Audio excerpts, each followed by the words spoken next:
I had an affair with a married man, and I can't break it off. My ex's boss, let's call him Ryan, now age 46, and I, female 39, have known each other for well over a decade. From the very day we met, we clicked as friends and colleagues like nothing I've ever known. We just agreed on many levels on everything. We had very high mutual respect for each other's capabilities and opinions.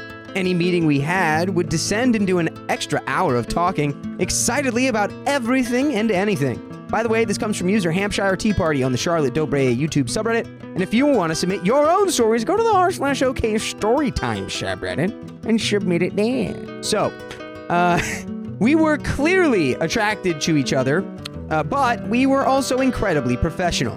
He was married and I had a boyfriend, so we never acted on anything. The day he pulled me aside to excitedly tell me he was going to be a dad, I swore to myself I'd never try to ruin that for him. We continued to work really closely through business necessity for the following years with a lovely work friendship. We became a rather formidable team for change within the company. Almost every day, if we were both in the office, he would stop by my desk on his way to his on the opposite side of the building. We'd always smile, say hi, and chat. But other than that, nothing untoward ever happened. He was my biggest career supporter and gave me so much respect and responsibility. He also supported me during my dad's long and emotional battle. We'd even exchange parenting tips. My daughter is just over a year younger than his. During the vid, I heard he and his wife had separated. I never asked about it, as I always tried to remain professional. I just knew he seemed sadder and more stressed than usual. Some others mentioned why, but it was never directly discussed between the two of us. 2 years ago, I left the company and moved to another job. We didn't speak for 6 months, and I realized I really missed being able to run ideas by him and get his view on things. We had been a supportive team, and I missed that terribly. Around the same time, a friend asked if she could add both of us to a group chat. She had gone on a walk with him and was worried because he seemed really down. The group chat included a lot of light conversations, but it became obvious he was deeply depressed. We occasionally continued talking outside of the group chat, mostly about music, which we both love, and other shared hobbies. We were always talking about gigs we wanted to attend, blah, blah, blah, blah, blah. Now, here's where I made a mistake. Everyone, including our mutual friend, believed he was sad over his separation. He never talked about his personal life, so no one really knew. One day, while we were chatting, he mentioned that he hadn't, quote, done the deed in over 18 months. I went into pep talk mode. I was just starting to escape a harmful and controlling marriage and started joking about dating apps and how he'd do well on them. I added jokingly that I'd always had a crush on him, but I meant for it to be lighthearted. There was silence, and then everything changed forever. To say a wall fell down would be an understatement. He told me he'd loved me from the moment we met, but assumed I didn't feel the same since I was always so professional and, in his words, way out of his league. We had spent a decade denying feelings, and he suddenly flooded my phone with declarations of affection and love. I let my own wall down. At that point, I thought we were both single and finally being honest with each other. A couple of weeks later, he invited me over to watch a film and de-stress. My ex had been particularly difficult. We had been talking nonstop for 2 weeks, and he'd been so emotionally open. Before I left, he called and admitted his home situation was complicated. When he and his wife separated, their daughter, his world was devastated. So they decided to stay together in a spiceless, loveless marriage for her sake.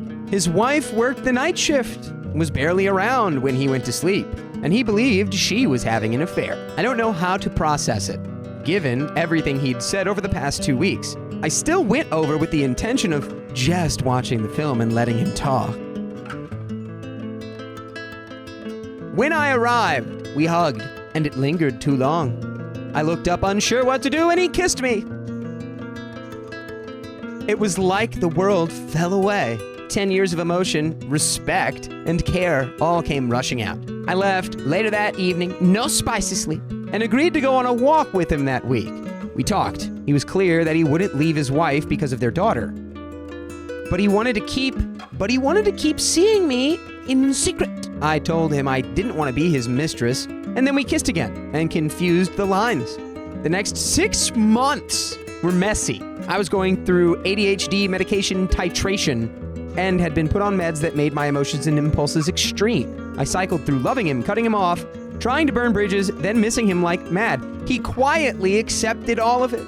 He didn't want it to end. Meanwhile, I was still living with my controlling ex, Simon, because he was saving up to buy me out of our home. To escape the stress, Ryan and I went to gigs and festivals together, took weekend breaks, and had weekly pub catch-ups. He was my safe place. But he also continued to go on family holidays, separate beds, and attend social events with his wife and daughter. Gradually, he became more relaxed about being affectionate in public with me. We didn't even become physically intimate until many months after the first kiss. A lot of our time was just spent enjoying each other's company and conversation. Eventually, I got my medication under control, so we were deeply in love. But it still hurt being the mistress, seeing him only during office hours. I resented that he could do this to me and to his family. We started going through monthly breakups, each one a plea from me to let this go.